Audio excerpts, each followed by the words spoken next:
요즘 한국 시장 정말 뜨겁죠? 연일 최고치를 경신하고 있는데요. 근데 이게 계속 갈 수 있을까요?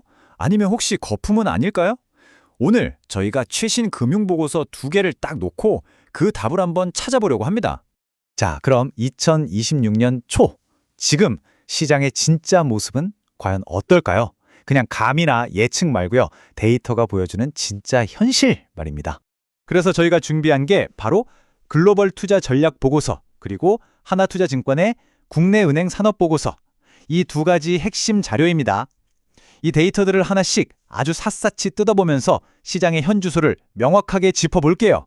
자, 그럼 한번 자세히 들여다볼까요? 오늘 우리가 살펴볼 순서입니다. 먼저 좀 넓게 글로벌 시장 전체를 한번 훑어보고요. 그 다음에 한국으로 초점을 확 좁혀보겠습니다. 그리고 나서 이 시장을 바치고 있는 금융 시스템은 과연 튼튼한지, 또 경제의 주체인 가계와 기업은 어떻게 움직이는지 비교해 본 다음에 이걸 다 종합해서 2026년 전망으로 마무리하겠습니다. 자, 첫 번째 순서, 바로 글로벌 시장입니다. 한국 시장을 제대로 알려면 당연히 전 세계 경제가 지금 어떻게 돌아가고 있는지 그 큰 그림부터 알아야겠죠? 이 슬라이드를 보시면 정말 흥미로운데요. 유럽과 아시아의 분위기가 완전히 다릅니다. 왼쪽을 한번 보세요. 유럽은 지금 에너지, 경기소비재, 헬스케어 같은 핵심 분야에서 기업 이익 추정치가 전부 1% 넘게 떨어지면서 좀 힘든 시간을 보내고 있어요. 그런데 오른쪽 아시아를 보면 특히 일부는 헬스케어랑 IT 부문에서 이익 추정치가 1% 이상 오르면서 아주 탄탄한 모습을 보여주고 있죠. 말 그대로 대륙별로 희비가 완전히 엇갈리고 있는 겁니다. 바로 이렇게 글로벌 분위기가 서로 엇갈리는 가운데 유독 눈에 띄는 시장이 하나 있습니다. 네, 바로 한국입니다. 이 숫자 한번 보세요. 플러스 5.3%. 이게 뭘 의미하냐면요. 바로 최근 단일주일 동안 한국 시장 전체의 기업 이익 추정치가 이만큼이나 올랐다는 겁니다. 와, 이거 전 세계적으로 봐도 정말 놀라운 수치예요. 아니, 그럼 이 엄청난 성장은 다 어디서 오는 걸까요? 이 차트가 그 답을 아주 명확하게 보여주네요. 정답은 바로 IT 부문입니다. IT 섹터 혼자서 무려 8%나 이익 추정치가 올라가면서 전체 시장의 상승을 그냥 앞에서 끌고 가고 있는 거예요. 한국 경제의 강력한 엔진이 다시 한번 제대로 힘을 보여주고 있는 거죠. 그리고 이 그래프가 바로 그 점을 아주 명확하게 보여주는데요. 가로축은 예상이익 성장률이고 세로축은 주가 수익 비율, 그러니까 PER입니다. PER은 기업이익에 비해 주가가 얼마나 높은지를 보여주는 건데 수많은 나라들 중에서 한국의 위치를 한번 보세요. 다른 나라에 비해 주가는 상대적으로 저평가되어 있는데 이익 성장률은 가장 높을 걸로 예상되는 바로 저 위치에 딱 있잖아요. 투자자들의 입장에선 이거 굉장히 매력적인 신호일 수밖에 없겠죠. 주식시장은 이렇게 뜨거운데 과연 그 밑바닥, 그 기반은 튼튼할까요? 경제의 펀더멘탈, 그러니까 기초 체력이 이 열기를 감당할 수 있을 만큼 건강한지 한번 확인해 봐야 합니다. 그래서 이제 경제의 혈맥이라고 할 수 있는 금융 시스템, 그 중에서도 특히 은행 부문의 건전성을 들여다볼 겁니다. 하나투자증권의 은행 산업 보고서가 그 길잡이가 되어줄 거예요. 보고서의 핵심 데이터부터 보시죠.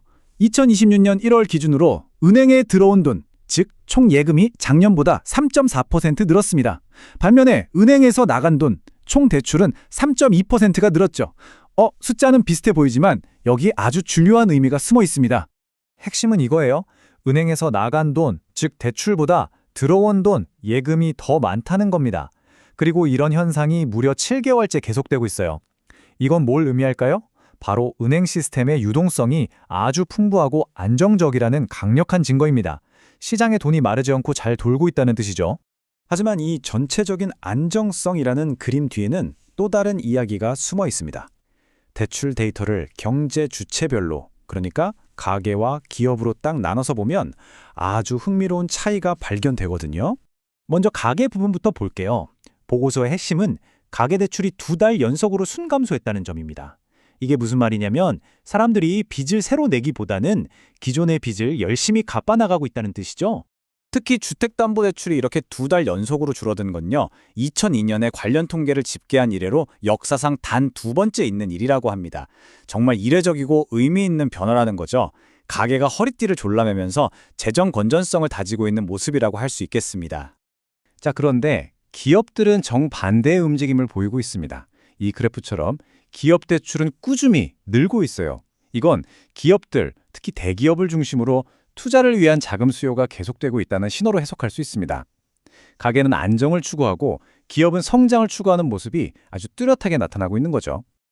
자, 그럼 이제 한번 정리해 볼까요? 글로벌 시장의 동향, 한국 증시의 급등, 그리고 안정적인 금융 시스템. 이 조각들을 모두 모아서 2026년의 큰 그림을 한번 그려보겠습니다. 오늘 분석을 한번 정리해 보겠습니다. 첫째, 글로벌 시장은 유럽과 아시아가 서로 다른 길을 가고 있고요. 둘째, 한국 시장은 강력한 IT 섹터를 날개 삼아 독보적인 이익 성장세를 보여주고 있습니다. 셋째, 그 밑바탕에는 예금이 대출보다 빠르게 늘어나는 아주 안정적인 은행 시스템이 버텨주고 있습니다. 마지막으로 가계는 빚을 줄이고 기업은 투자를 늘리는 어찌 보면 굉장히 건강한 경제 구조의 모습도 나타나고 있다는 점입니다. 금융 시스템의 안정성에 대해서 보고서는 이렇게 딱 잘라 말합니다.